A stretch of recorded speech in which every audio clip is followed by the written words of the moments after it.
Hi friends, 11 নম্বর দিনের ব্লগে আপনাদের সবাইকে স্বাগত। এখন বাজে সকাল 8টা এবং সারাদিনে কি কি হচ্ছে সেটা অবশ্যই আপনারা দেখতে পাবেন।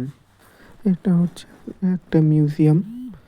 আপনারা দেখতে পাচ্ছেন এটা পুরোটা হচ্ছে মিউজিয়ামের মধ্যেই পড়ছে। এই দিকটা যেরকম মিউজিয়াম দেখতে খুবই সুন্দর এবং এটাও হচ্ছে মিউজিয়াম, এটাও দেখতে খুবই সুন্দর। এটা উপর দিয়ে উঠে কিছুক্ষণ যাওয়ার পরেই আপনারা দেখতে পারবেন এখানে খুবই সুন্দর একটা স্কুল এবং সেটি খুবই তাড়াতাড়ি আপনারা দেখতে পাবেন। ওপরে ওঠার পরে আপনারা খুবই একটা ভালো দৃশ্য দেখতে পাচ্ছেন চার সাইডে। এবং এটি হচ্ছে একটি বুদ্ধদের একটা স্কুল, বুদ্ধিস্টদের। এবং এইখান দিয়ে সোজা চলে গেলে ওদেরই একটা গ্রাম পড়ে। এই স্কুলে আমরা যখন গেছি তখন বাইরে সবাইকে পঠন পাঠন করানো হচ্ছিল তাদের শিক্ষকদের দ্বারা। এবং স্কুলটি ভালোভাবে দেখুন, খুবই সুন্দর এবং মনোরম পরিবেশের মধ্যে স্কুলটি রয়েছে। আপনারা দেখতে যাচ্ছেন সেই মন্দিরটি খুবই একটা স্পেশাল জিনিস আছে বুদ্ধ মন্দিরটিতে।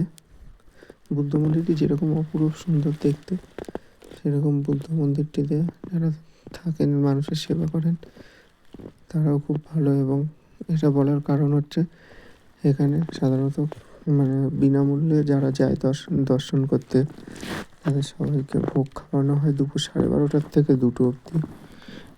এবং তাছাড়াও এখানে সারাক্ষণ গরম জল এবং চায়ের ব্যবস্থা করে রাখা থাকে। যারা দর্শন করতে চায় তারা বিনামূল্যে এখানে এগুলি পেয়ে থাকেন। এখন আপনারা যেটা দেখছেন সেটা হচ্ছে ইন্ডিয়ান আর্মিদের একটা মিউজিয়াম। এখানে 1962 সালে চীন এবং ইন্ডিয়ার যখন যুদ্ধ হয় সেই যুদ্ধে যে কামানগুলো ব্যবহার করা হয়েছিল সেই সবগুলো এইখানে দেওয়া আছে। এবং এখানে বিকেল 5টা থেকে লাইট, এখানকার যে লোকাল ডান্স আছে সেগুলো দেখানো হবে। এবং 6:30 থেকে লাইট শো এর মাধ্যমে ইন্ডিয়া চীনের যুদ্ধের সমস্ত কাহিনী এখানে বলা হয়ে থাকে। এরপর দুপুর 2টোর সময় সবাই মিলে চলে আসি লাঞ্চ করতে একটি হোটেলে। এখানে সবাই মিলে এখন এখানে মার্কেটিং করতে বেরিয়েছে। ভাই জিনিসের থরা ছোঁয়া দাম বাইরে জিনিসের। আমাদের ওখানে যে সোয়েটার আর কি 500 থেকে 700 টাকা দাম হবে, সে সোয়েটার এখানে 2500 টাকা। সেম সোয়েটার এখানে 2500 টাকা। মারাত্মক জিনিসের দাম, মারাত্মক ধরা ছোঁয়ার বাইরে। আমরা এখন এখানে লাইট অ্যান্ড সাউন্ডের শো দেখতে এসেছি এবং চালু হলে অবশ্যই দেখাবো সেই শো।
दुश्मन हमले पर हमले करता रहा और किसी तरह से हमारे बंकरों के करीब मीडियम मशीन गन स्थापित करने में सफल रहा।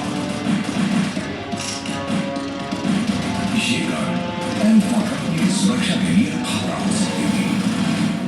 ऐसी स्थिति में ये नायकों की इस छोटी জানি আজকের ভিডিওটা অনেকটা লং হয়েছে, বাট যদি ভিডিওটি ভালো লেগে থাকে তাহলে অবশ্যই সাবস্ক্রাইব করবেন, লাইক করবেন এবং শেয়ার করতে একদমই ভুলবেন না।